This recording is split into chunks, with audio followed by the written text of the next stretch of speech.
So, just real quick, Israel, I want to show you in this video how it is about us and how it has always been about us and our captivity and our enslavement, right? Our imprisonment in this modern day Egypt. So, I'm sure you've all heard the term, you're a sheep in the midst of wolves, or you have wolves in sheep clothing.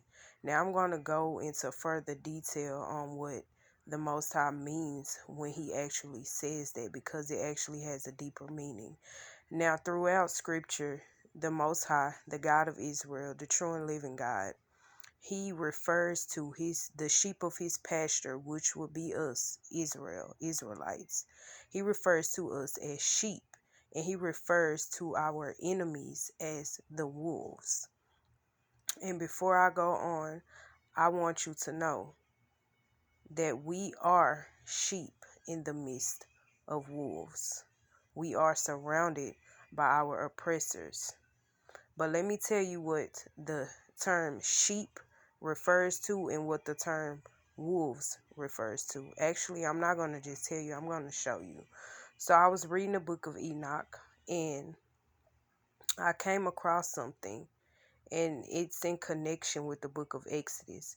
But before I go on, I just want to kind of speak on what does Egypt represent, what Egypt really represents, right?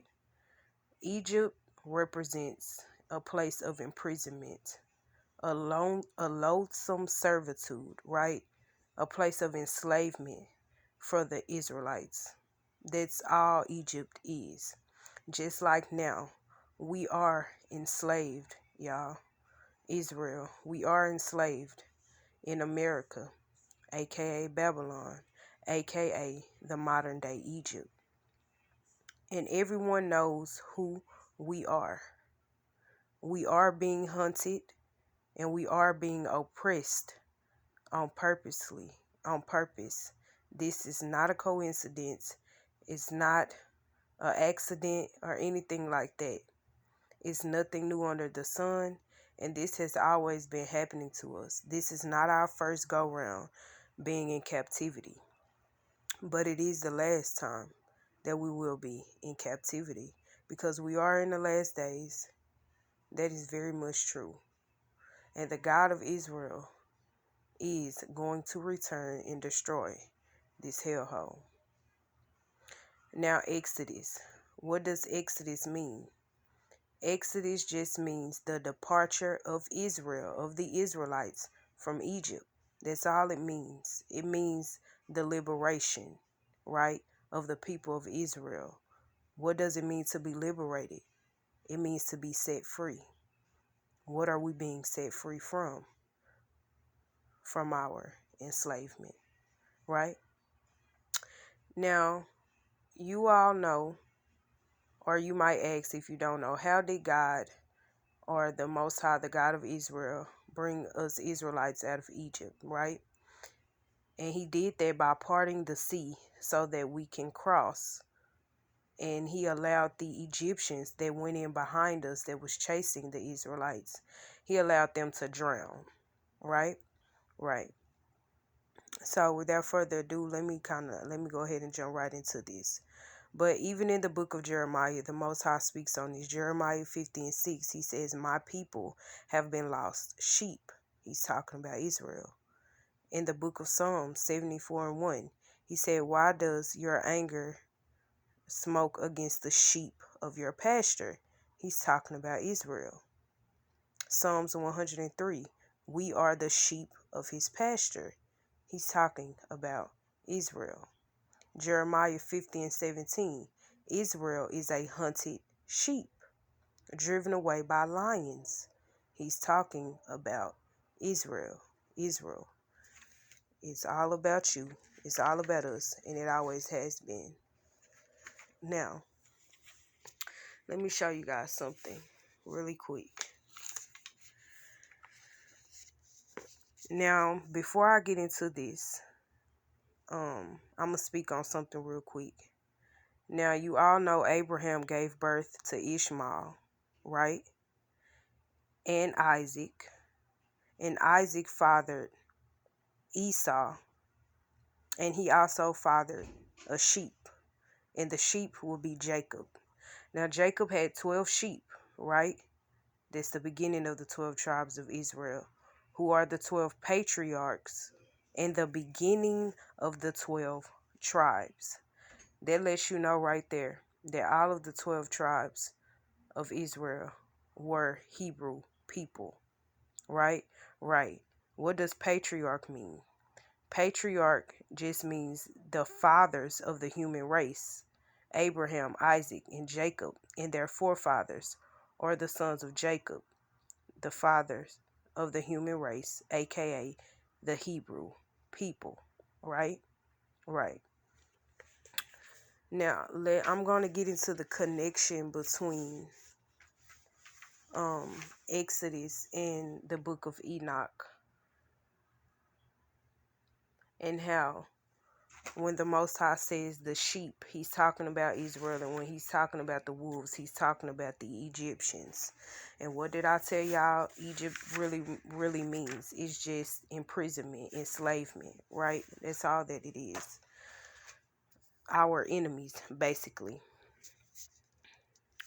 So, okay. 1 second, y'all.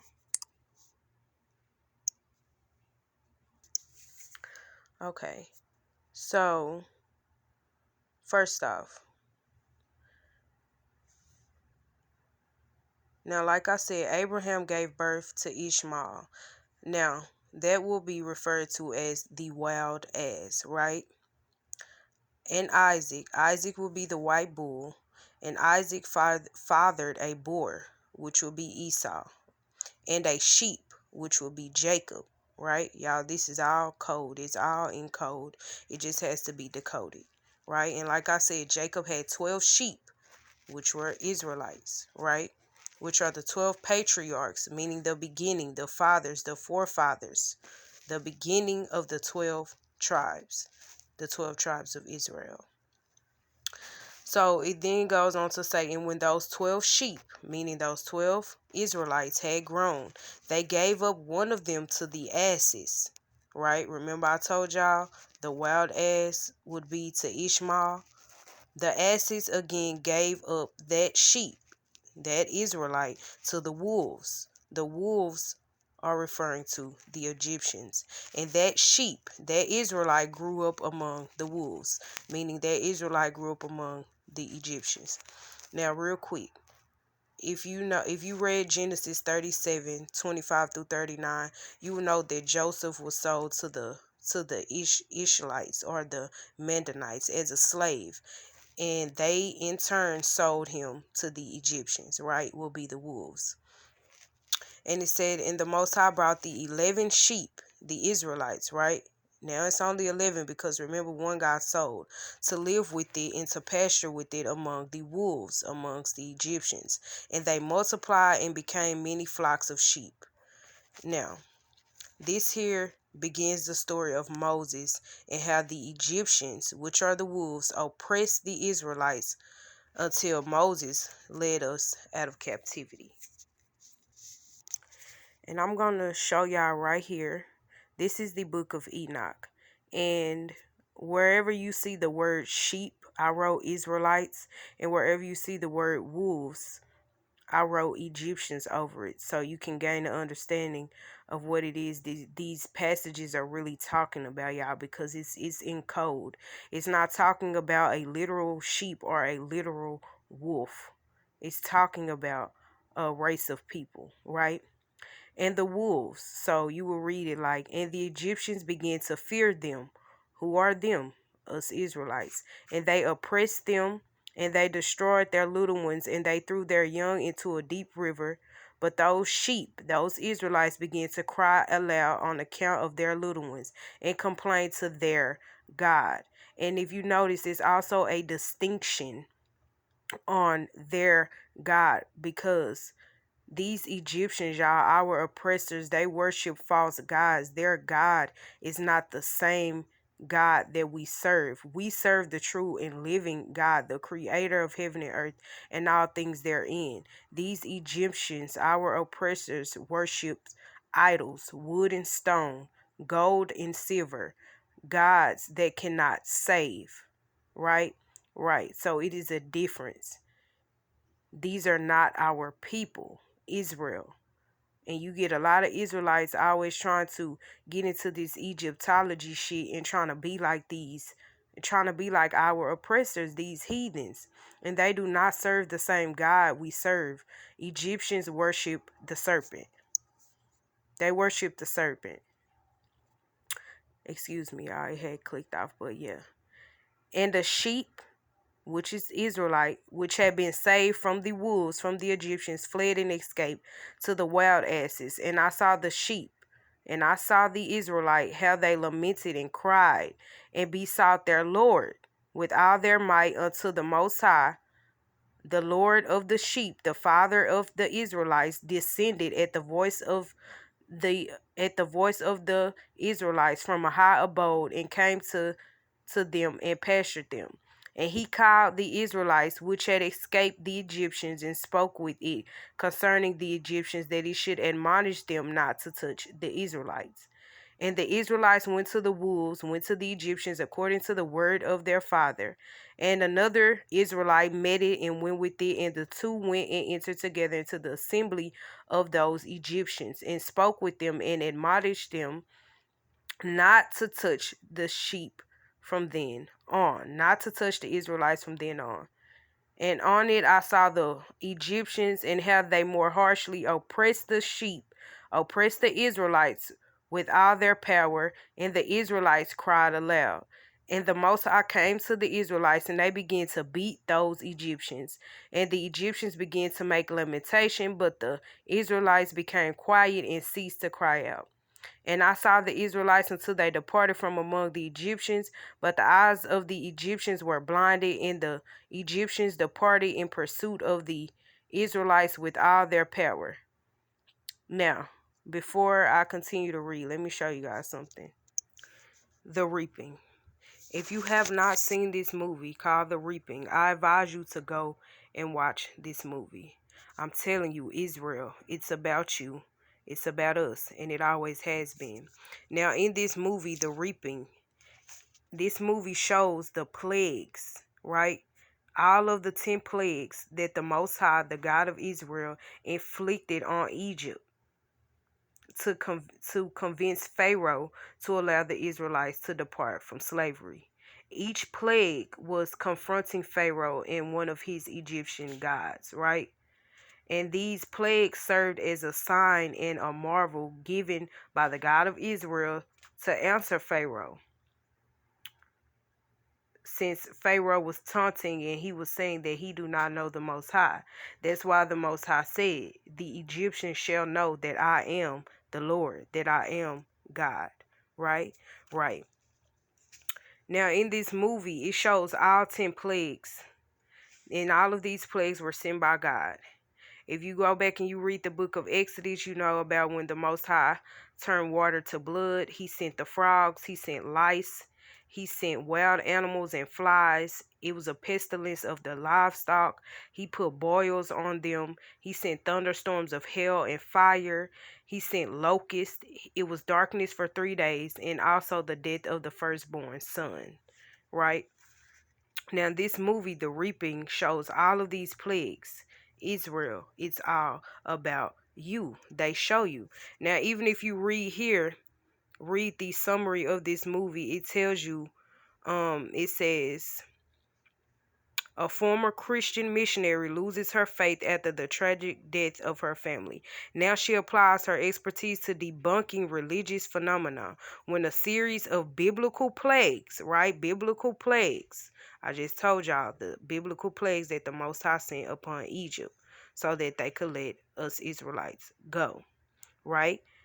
When a series of biblical plagues overrun a small town, Catherine arrives to prove that a supernatural force is not behind the occurrences. But what? But she soon finds out that science cannot explain what is happening. Instead, she must regain her faith to combat the evil that waits in the Louisiana swamp. Turns out everything was supernatural, y'all. God is supernatural. It's because these plagues were sent from God. Israel, it's all about you. Like I said, go and check this movie out. It's called The Reaping. Now, back to the book of Enoch. Okay, it says, in the Lord of the sheep, the father of the Israelites, I told you it's a difference. And the God of the Israelites went with them as their leader, and all his sheep, all of the Israelites, followed him. And his face was dazzling and glorious and terrible to behold. But the Egyptians began to pursue those Israelites until they reached a sea of water. Now, this is in connection to the book of Exodus, y'all. And that sea was divided. Remember in Exodus it tells you how Moses divided the sea, right? And that sea was divided, and the water stood on this side and on that before their face, and their Lord, their God, led them and placed himself between them and the wolves, them and the Egyptians. And as those Egyptians had not yet seen the Israelites, they proceeded into the midst of that sea. And the Egyptians followed the Israelites, and those Egyptians ran after them into that sea. And what happened? Right here. And when they saw the God of the sheep of the Israelites, they turned to flee before his face, but the sea gathered itself together and became as it had been created, and the water swelled and rose until it covered the Egyptians. And I watched until all the Egyptians who pursued those Israelites perished and were drowned. But the Israelites escaped from that water and went out into a wilderness where there was no water and no grass, and they began to open their eyes and see. And I saw the God of the Israelites pasturing them and giving them water and grass, and that Israelite going and leading them. Now, when he says that Israelite, that sheep, he's talking about Moses, going and leading them. So, right there you have it. The Israelites escaped. They escaped. They passed through the divided sea, but the Egyptians were covered by the water and they drowned. And then after that, begins the story of Moses and when he ascended up the mountain where the Most High gave him the 10 Commandments. But yeah, like I said, Israel, I just wanted to show you guys these connections and how it's all about us, how it has always been about us and our God, y'all. We are literally in captivity. We are literally still being enslaved. We are enslaved. We are on a prison planet. And it's all about us. This is not a game. Biblical these biblical things that are happening, y'all, has been happening. It's nothing new under the sun. God's word is true, it's just, and it is living. And you see the proof in the pudding every single day. Every single day. And that's why a lot of people, they like to call it gang stalking or such and such things like that. Because even I used to call it that at first. And in reality, y'all, it's spiritual persecution. That's why we're being persecuted and we are being hunted down. And like sometimes, when these oppressors are out following me, when I'm out and about, it's this truck that they always have pass by me. And I read the truck and it says the hunt, the HUNT. They are letting me know that I'm being hunted, and it's biblical. It's biblical. The Most High told us this. Israel, you are being hunted by wolves. You're being hunted, y'all. This shit is not a game out here. He said in Jeremiah 50:17, Israel is a hunted sheep driven away by lions. So yeah, anyways, I'm not gonna make this video here too long. I just kinda want to make a statement and point out the obvious. Israel, it's all about us. It always has been. Do not let these modern day Egyptian people or these deceivers, our oppressors, deceive you. Stop trying to be like these heathens. They know who you are. They know what you are. And they know our God. They know that. Israel, you the only one that's been asleep, who do not know your God, who do not know your power, our Father. That is where we get our power from. So you putting your trust in all of these other things, all of these idols and all this false shit. It's not going to help you. It's not going to help you. You putting your trust in all of these idols and silver and gold and, shit that you made with your own hands. It's a sin. And all of you motherfuckers gonna fall by the sword. Just like by following these Egyptians, by following these heathens. Fuck their culture. Fuck everything they have going on. It's clear, it's obvious.